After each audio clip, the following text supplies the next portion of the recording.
Salut et bienvenue dans cette nouvelle vidéo de formation en trading. Dans cette vidéo, je vais te parler des consolidations. J'espère que les notions que je t'ai montrées déjà dans les vidéos précédentes, tu es en train d'en faire bon usage.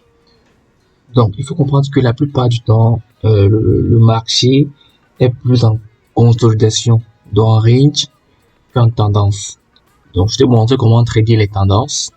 Je te montrer comment tu peux attraper beaucoup d'opportunités, soit en intraday, même en swing, avec les tendances que tu vas identifier. Mais il faut comprendre que le marché, comme je t'ai dit, est plus souvent en consolidation qu'en tendance. On voit des grosses consolidations en daily, voire weekly.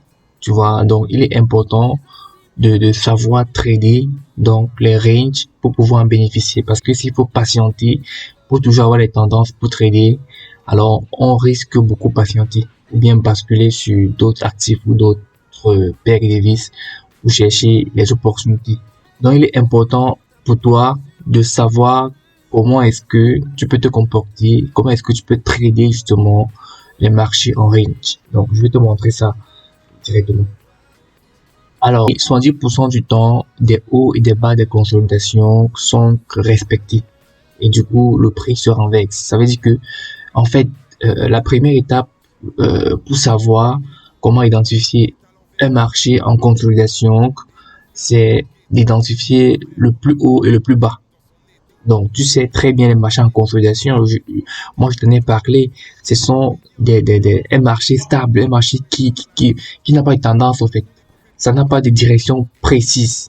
Et je vais te montrer comment tu peux repérer ça facilement à travers une moyenne mobile exponentielle que j'utilise dans les graphiques. D'accord? Donc, une fois que tu as repéré une consolidation, ce que tu vas faire, c'est que tu vas identifier le plus haut et le plus bas de la consolidation. Tu vois? Et 70% des cas, les banquiers, donc les gros acteurs, ce que eux, ils vont faire, c'est que ils vont soit renverser le prix sur ces points-là, sur le haut ou bien le bas de la tendance. Il y a 30% des cas, la consolidation sera cassée. Donc, c'est pour ça que je t'ai dit dès le départ que les marchés sont plus souvent en consolidation qu'en tendance.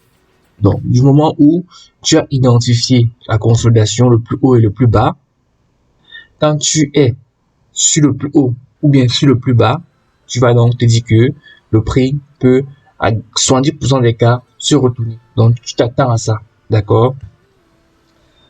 Donc, il suffit de miser sur les renversements du range. Donc, soit de vendre les plus hauts et d'acheter les plus bas. C'est ça le principe des consolidations. Il n'y a pas de... Je pense que le plus dur serait d'identifier les ranges, mais je vais te montrer comment tu peux les faire facilement. Qu'importe ton type de trading, ça marche, c'est clair et c'est précis, c'est simple, d'accord? Donc, une fois que tu as identifié, ton but c'est de vendre les hauts et acheter les bas. C'est tout. Il n'y a pas, tu ne te casses pas la tête. Maintenant, quand il dit vendre et acheter, c'est pas de manière immédiate. Justement, tu as impliqué d'autres éléments, d'autres outils d'analyse technique que je t'ai déjà appris pour pouvoir prendre ta position. D'accord? Donc, tu vas déterminer le point le plus bas et le haut du range. Puis, la moitié du range par l'aide du Fibonacci. Donc, le retracement de Fibonacci que je t'ai montré dans la partie 1. Tu t'en souviens. Donc, on va déterminer la moitié du range. Tu sais que quand on utilise le retracement de Fibonacci, on a les 50%, tu vois. Alors, une fois que tu as identifié le plus haut et le plus bas du range, avec le Fibonacci, tu peux facilement déterminer la moitié du range. Et c'est sensible. La moitié du range également est très sensible. Et ça va te donner des indices pour soit conserver ta position, si tu as peut-être acheté ou vendu, soit le haut ou le bas du range, quand tu dis à la moitié du range, ça va te permettre soit peut-être de conserver, de mettre à break-even ou bien te faire comprendre que le prix peut se retourner toujours à la moitié du range. Tu vois? Donc, cela nous donne un indice pour savoir comment manager notre trade. Donc, dans le trading en général, il est important d'identifier les consolidations dans le marché. Bien sûr, cela ne suffit pas à savoir s'il faut acheter ou vendre. Ça, ce n'est pas, je ne suis pas là pour te donner un signal de vente ou d'achat dans le marché. Non. Je suis juste en train de te dire que c'est un outil de plus dans ton plan de trading que tu peux déjà ajouter.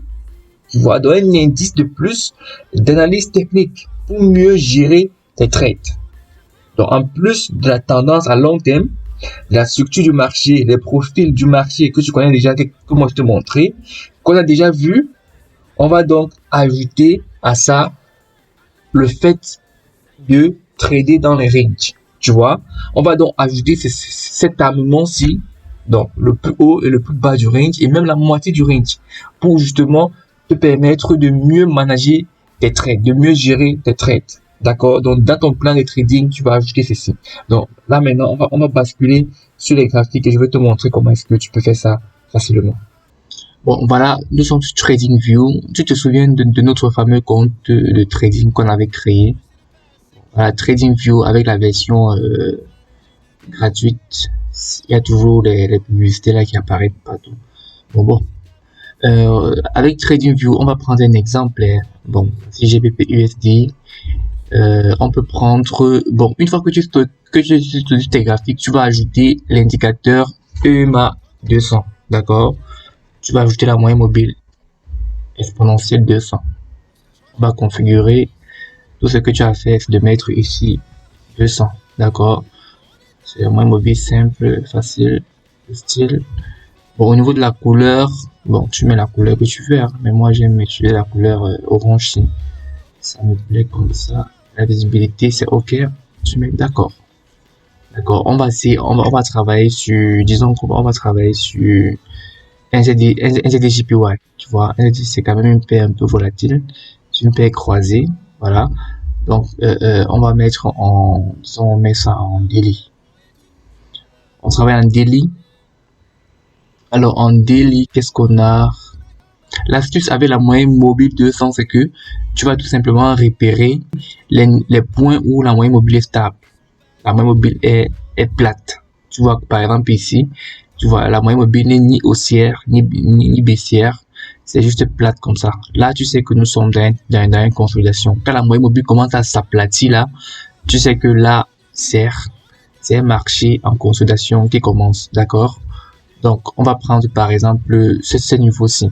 Tu vois, quand la moyenne mobile commence à s'aplatir, tu vois que là, nous sommes, tu vois, voici le plus haut et voici le plus bas. Là, ici.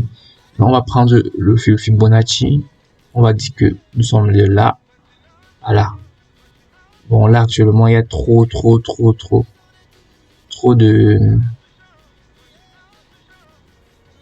Il y a trop de lignes. Donc, on va essayer de réduire ça. On veut seulement les 50%. Donc, toutes ces lignes-là ne nous intéressent pas. Un peut nous intéresser au 0, seulement la moitié. Voilà, tu vois, là, on a les 50% ici. Tu vois, et quand tu regardes bien, tu vois que là, on a le haut du range, on a le bas du range. Tu vois comment le marché se comporte dans le range.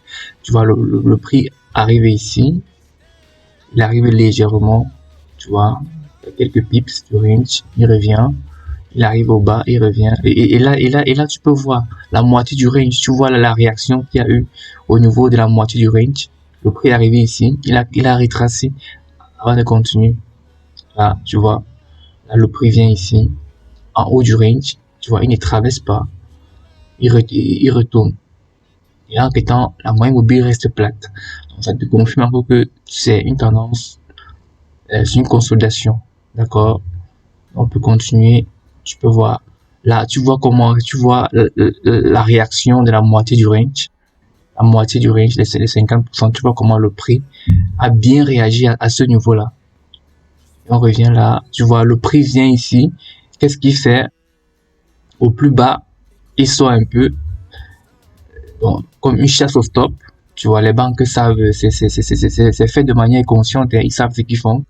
Ils chassent et ils reviennent dans le range. Ils arrivent à la moitié, ils retournent. Tu vois, la moitié du range est aussi pertinente. C'est aussi un point que tu dois surveiller. Tu vois, ils reviennent ici, ils cassent le range, ils reviennent, ils retournent dans le range.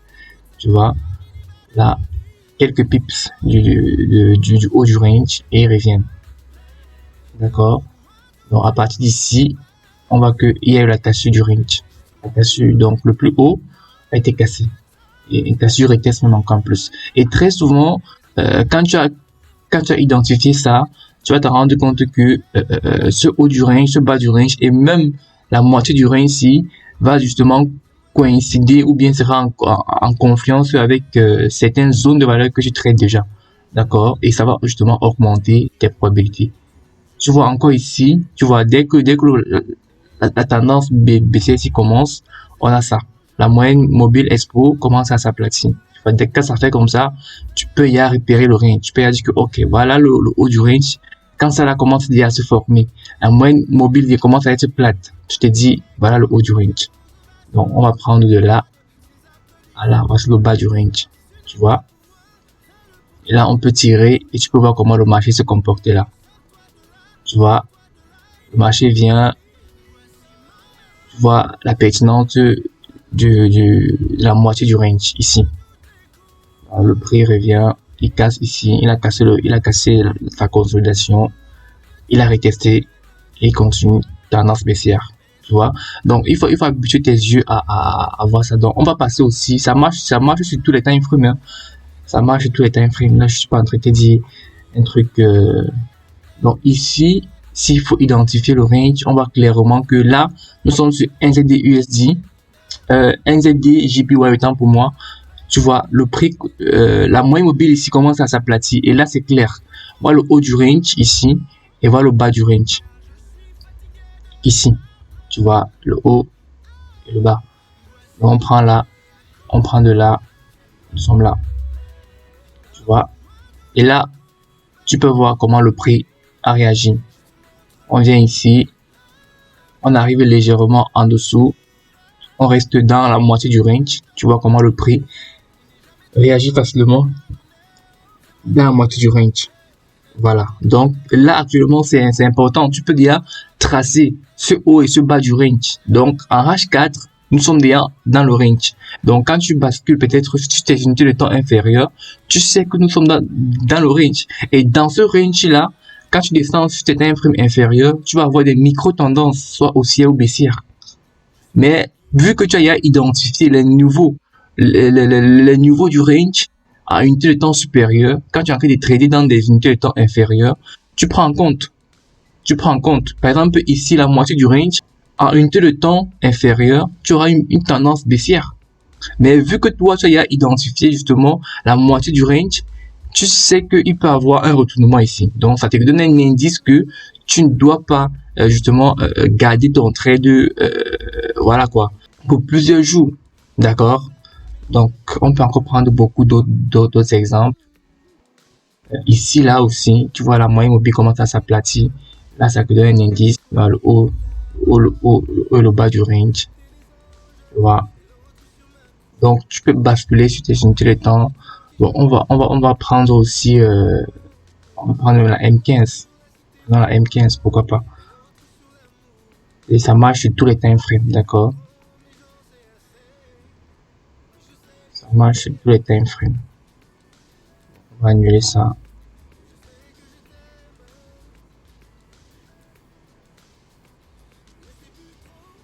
Tu vois, là, la moyenne mobile commence à être plate. Tu vois, quand la moyenne mobile est plate comme ça te dit directement que c'est le range. Directement, d'accord? Donc, là, on va prendre le haut du range. La moyenne mobile commence à être plate par où? À partir d'ici, hein. À partir d'ici, donc on va le haut du range ici et le bas du range ici. D'accord? On va le haut du range. Le bas du range. Voilà.